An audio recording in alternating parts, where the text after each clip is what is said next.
Футбольные фанаты сегодня на одной волне с казанскими депутатами. Болельщики тоже хотят забрать у Латвии популярный музыкальный фестиваль. Подробнее об этом через минуту, но это еще не все. Смотрите после рекламы. Казань вступила в борьбу за новую волну. История и перспективы конкурса в специальном репортаже Сергея Шерстнева.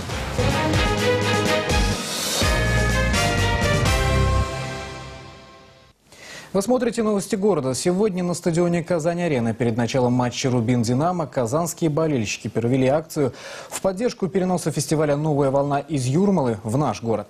Сегодня на восточной трибуне стадиона фанаты развернули баннер с надписью «Казань за новую волну». Напомним, перенести популярный международный песенный конкурс в столицу Татарстана предложили в этот четверг депутаты Гордумы.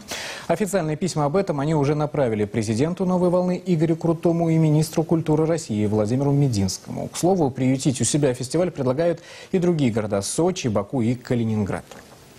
Кстати, новая волна может превратить Казань в туристическую Мекку. Зрители, которые приезжали в Юрмалу поглазеть на популярных исполнителей, ежегодно приносили Латвии солидный доход. По некоторым оценкам, это 20 миллионов евро. Но после скандала, который разразился этим летом, фестиваль, скорее всего, сменит прописку. О том, как политические санкции погасили новую волну, о казанских звездах, которые зажег этот фестиваль, и о том, зачем он нам нужен, специальный репортаж Сергея Шерстнева. Прошу голосовать, уважаемые коллеги. Кто против? Воздержавшиеся? И пусть наши аплодисменты услышит Игорь Крутой. Единогласно аплодисменты казанских депутатов президент «Новой волны» композитор Игорь Крутой услышал буквально на следующий день. Осторожно комментируя инициативу Казгордумы, он сказал: «Если будет принято решение проводить конкурс в Казани, то у меня есть ощущение, что тот порыв и тот кураж, который республика поймала в дни универсиады, будут и на новой волне». По настроению и по порыву, я думаю, это будет приблизительно то же.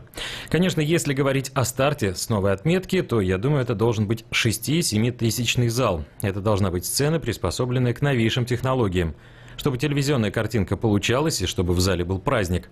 Что касается других обязательных условий, гостиниц, инфраструктуры, то, я думаю, в Казани все готово. Помимо Казани, о желании видеть новую волну на своей земле заявили Сочи и Калининград. По мнению одного из главных идеологов переноса конкурса на казанскую землю, депутата Николая Рыбушкина, у столицы Татарстана есть ряд преимуществ. А мы что, хуже?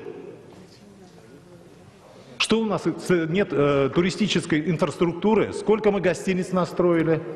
Сколько открыли ресторанов? У нас все для этого готово. Кстати, Николай Рыбушкин работал над открытым письмом министру культуры Владимиру Мединскому и композитору Игорю Крутому, которое Ильсур Медшин за своей подписью направил в их адрес уже на следующий день после голосования. Помимо выгодного географического положения, удобного транспортного сообщения и красивой природы, город располагает сегодня такой современной инфраструктурой, которая сделала его, по словам президента России Владимира Путина, одним из лучших европейских городов.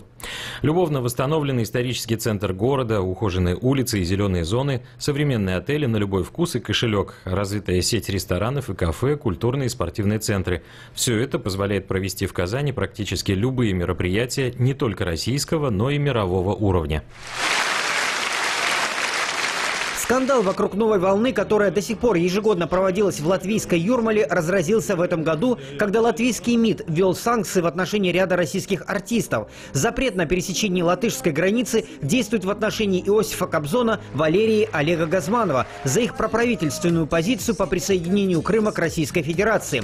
С учетом политической возни, которая поднялась вокруг фестиваля, идею о переносе новой волны из Юрмалы в другое место поддержал и один из зачинателей этого конкурса еще со времен Советского Союза, композитор Раймонд Паулс.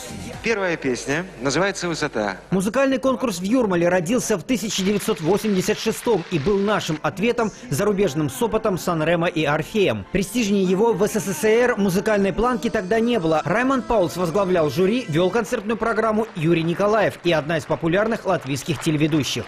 «Берег счастья». Валентина Легкоступова, Москва. Именно благодаря Юрмале зажглись звезды Валентины Легкоступовой и Александра Малинина. Однако самой яркой победительницей стала узбекская певица Азиза Нурмухамедова, или просто Азиза. В 1988-м ее так и прозвали «Самые длинные ноги в Юрмале». Итак, конкурс продолжается. Первый политический скандал вокруг Юрмалы разразился в 92-м, когда Латвия, как и другие прибалтийские республики, вышла из состава Советского Союза. Организаторы запретили участникам конкурса исполнять песни на русском языке, ибо, по их словам, это вызовет нежелательную реакцию публики. По этой же причине отказались от услуг Юрия Николаева, хотя в состав жюри и вошли Артемий Троицкий и Сева Новгородцев. Потом конкурс в Юрмале и вовсе закрылся.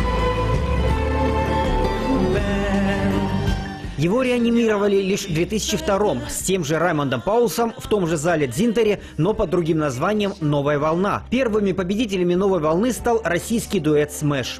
Все достойные, все прекрасные. Но мой приз уйдет тому, кому, я чувствую, нужна поддержка. Джо-бокс. А вот и первое нашествие казанцев на Юрмалу трио «Джубокс». В 2006 году Кирилл, Илья и Владимир победителями конкурса не стали, зато своим стилем стрит-бит акапелла покорили саму Примадонну и получили из ее рук спецприз – $50 тысяч. Спецприз ребята потратили на выпуск первого альбома и первого видеоклипа. Пугачевских денег хватило, чтобы пригласить на съемки звезду камеди-клаба Александра Ревву.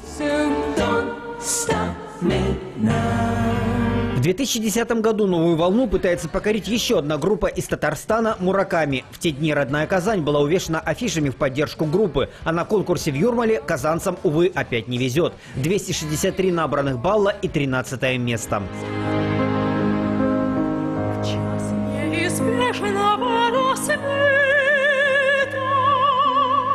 Если вдруг конкурс и впрямь приобретет казанскую прописку, у многочисленных талантов из Татарстана появится дополнительный шанс. Ведь дома, говорят, и стены помогают. Впрочем, тогда это будет совсем уже другая волна. Действительно новая. Мы должны ставить себе амбициозные задачи, амбициозные цели, тогда этим будет интересно заниматься. Просто новую волну – это скучно. Давайте сделаем новую волну, чтобы волна шла по всей Евразии, от Европы до Азии, и гребень волны был бы в Казани. На «Новой волне» бывают всякие чудеса. Итак, переедет ли конкурс в Россию и какой город станет счастливым обладателем песенного марафона, станет известно уже совсем скоро. Игорь Крутой пообещал определиться к концу этого года. Сергей Шерстнев, Владимир Ладушкин, телеканал «Эфир».